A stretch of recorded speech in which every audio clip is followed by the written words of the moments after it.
Hello नमस्कार प्रिय साथियों, मैं दिनेश नए ब्लॉग में सबका स्वागत करता हूँ। आप सब बच्चे होंगे गुड मॉर्निंग। नए ब्लॉग के लिए क्या है स्वागत है। गुड मॉर्निंग सभी दोस्तों, गुड मॉर्निंग सभी बच्चे होंगे भाई, और अपने लक्ष्य की तरफ जो प्राप्ति के लिए जल्दी से तैयारी कर रहे होंगे और जल्दी से अपने माता पिता के नाम रोशन करो।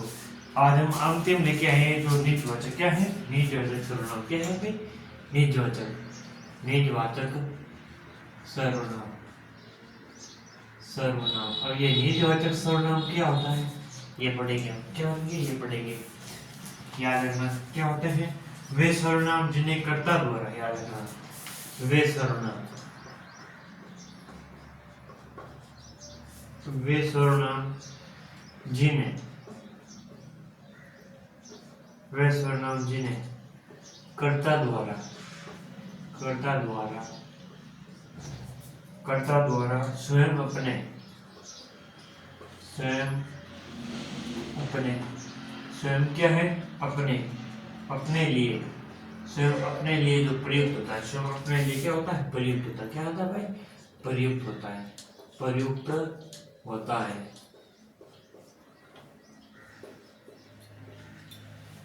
उन्हें निजवाचक कहते हैं, वह निजवाचक कहलाते हैं।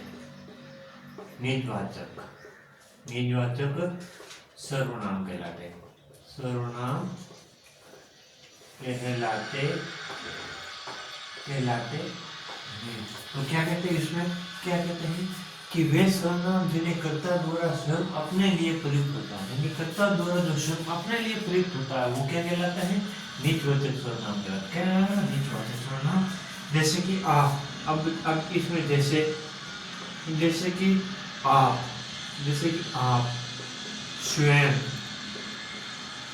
आप स्वयं, खुद, क्या है खुद, अपने आप, अपने आप,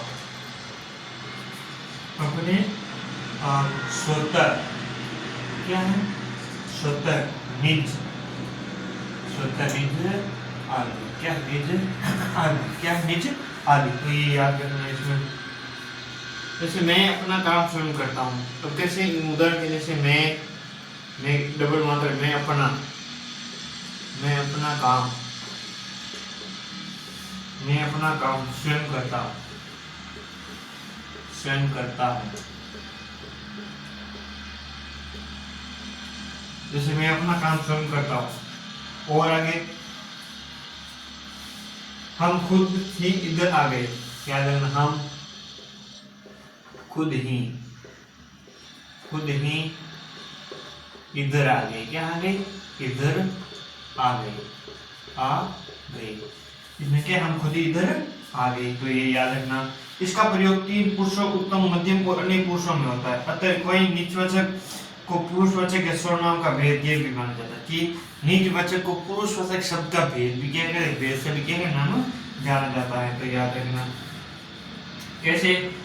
आप देखो इसमें क्या है, इसके तीनों पुरुषों, याद रखना इसका, इसका, इसका प्रयोग, इसका प्रयोग तीनों पुरुषों, तीनों पुरुषों यानी प्रथम पुरुष, मध्यम पुरुष, उत्तम पुरुष या अन्य पुरुष।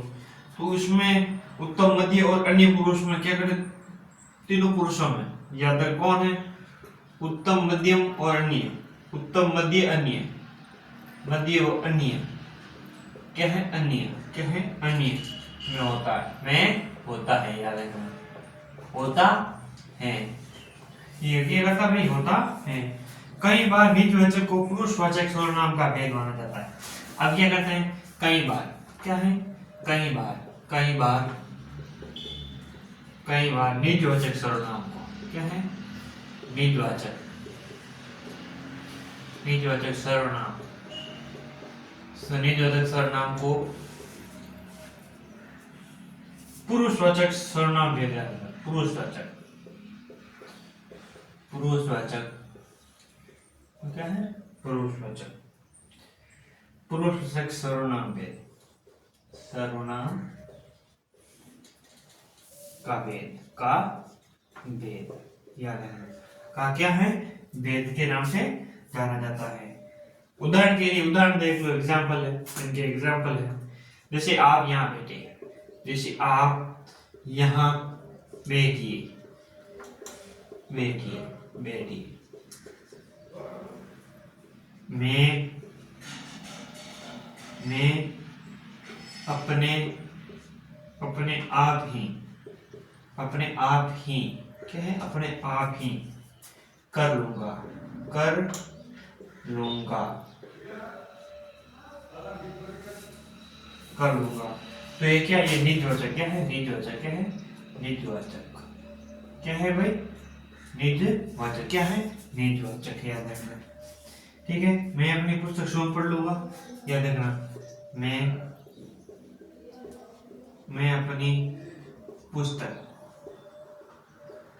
स्वयं पढ़ लूंगा, स्वयं पढ़ लूंगा।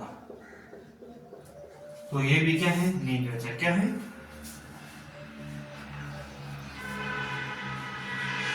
सॉरी, मैं अपनी पुस्तक पढ़ रहा हूँ,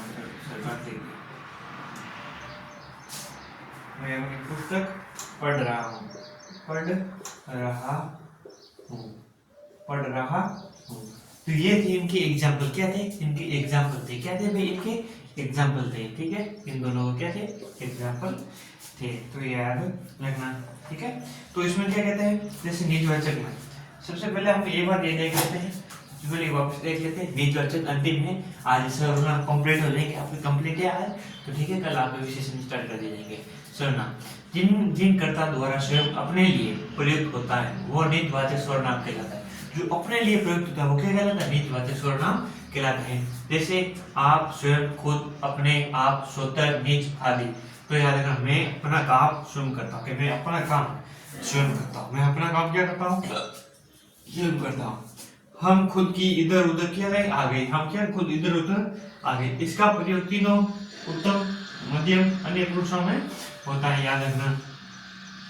कई बार निजवाचक सर्वनाम को पुरुषवाचक सर्वनाम का भेद बताइए। क्या कहते हैं कि, क्या कहते हैं भाई कि इनका प्रयोग, कई बार इनका प्रयोग है, जैसे उत्तम पुरुष, मध्यम पुरुष, अन्य पुरुषों में भी होता है। किसका, निजवाचक सर्वनाम का, निजवाचक सर्वनाम का प्रयोग उत्तम पुरुष, मध्यम पुरुष और अन्य पुरुष का भी जाना जाता है। लेकिन इनका माप मान लो कि जैसे पुरुषवाचक का क्या है, भेद है, क्या है, भेद है, याद रखना। जैसे एग्जाम्पल के, आप यहाँ बैठिए, अब इनका एग्जाम्पल है कि आप यहाँ बैठिए, किनका है, किनका है भाई, जो पुरुषवाचक, जो निजवाचक है, जिसमें निजवाचक जो भाग है उत्तम, मध्य और अन्य पुरुष, उसके जो, जैसे आप यहाँ बैठिए, मैं अपने आप ही कर लूंगा, कि मैं अपने आप ही कर लूंगा, चाहे वो कुछ भी करो, कार्य कर लूंगा, पढ़ाई कर लूंगा या खेल कूद कर लूंगा। तो याद रखना, मैं अपनी पुस्तक पढ़ रहा हूँ, अब मैं अपनी पुस्तक पढ़ रहा हूँ, मैं खुद अपनी क्या कर रहा हूँ, पुस्तक पढ़ रहा हूँ। तो ये क्या है, निजवाचक क्या है, निजवाचक क्या है, निजवाचक, याद क्या है भाई, निजवाचक क्या है, निजवाचक, कि मैं अपनी पुस्तक जो स्वयं पढ़ लूंगा, क्या है, स्वयं पढ़ लूंगा। तो क्या है, ये निजवाचक है। तो ये याद रखना, ये क्या थे, एग्जाम्पल थे, क्या थे भाई, एग्जाम्पल थे। ठीक है, तो ये थी क्या थे, सर्वनाम, क्या थे, सर्वनाम। ठीक है, अब क्या आगे आ रहा है, अब देखो, निजवाचक सर्वनाम में आप का प्रयोग मध्य पुरुष एवं सर्वनाम तू के लिए प्रयोग होता है। याद देखो, निजवाचक में आपका प्रयोग, निजवाचक में आपका प्रयोग है, आपका प्रयोग, आपका प्रयोग है। ये आपका प्रयोग किसमें होता है, निजवाचक में। तो याद रखना, आपका प्रयोग ये मध्य पुरुष, याद आपका प्रयोग, ये निजवाचक सर्वनाम में आपका प्रयोग मध्य पुरुष सर्वनाम, यानी मध्य पुरुष सर्वनाम, क्या है, मध्य पुरुष सर्वनाम, मध्य पुरुष यानी मध्य पुरुष सर्वनाम है, सर्वनाम, मध्य पुरुष क्या है, सर्वनाम, क्या है, मध्य पुरुष सर्वनाम। तो मध्य पुरुष सर्वनाम में और सर्वनाम और तू के लिए प्रयोग होता है। और किसके लिए प्रयोग होता है, तू के लिए, है तो ये प्रयोग किसके लिए होता है, तू के लिए क्या होता है, प्रयोग होता है। तो याद रखना। अब देखो, निजवाचक सर्वनाम में आप नित्य एक वचन होता है, किंतु सामान्य व्यक्त करने के लिए आप एक बहुवचन को माना जाता है। किसी भी सर्वनाम शब्द के बाद दो शब्द लगा दिए जाते हैं, वो नित्य बहुवचन कहलाता है। वो क्या कहलाता है भाई, नित्य बहुवचन कहलाता है। तो ये थी आपकी, क्या थी भाई, सर्वनाम। क्या था भाई, सर्वनाम आपके कंप्लीट हो गए हैं। तो आपके 3 चैप्टर कंप्लीट करा दिए हैं मैंने, आपके 3 चैप्टर क्या करे थे, कंप्लीट कर दिए। देखो वर्ण, विचार, संज्ञा और सर्वनाम आपके कंप्लीट करा दिए हैं। और उसके बाद हम पढ़ेंगे क्या है, विशेषण। क्या पढ़ेंगे भाई, विशेषण। क्या है, विशेषण। विशेषण पढ़ेंगे, ठीक है, पढ़ेंगे भाई, विशेषण पढ़ेंगे। तो ये थी क्या थी, जो सर्वनाम थे, क्या थे, सर्वनाम थे, इंपॉर्टेंट है। उसमें जो बीच में छाट के जो आपको बता दिए है, चाहे आप 12th क्लास में, चाहे 6ठी से लगा के 10वीं तक, या 5वीं, 4थी या 3री के लिए ये भी इम्पोर्टेंट है। ये भी क्या है, इम्पोर्टेंट है। स्कूल के विद्यार्थियों के लिए इम्पोर्टेंट है, और जो कंपटीशन करने वाले उनके लिए क्या है, इम्पोर्टेंट है। तो देख लो अगर इनमें से कोई गलती हो जाए तो ये बात कमेंट करके जरूर बता देना कि सर इसमें क्या है, गलती हो गई। तो आज के लिए हम इतना ही करते हैं। धन्यवाद। जय हिंद। राम राम।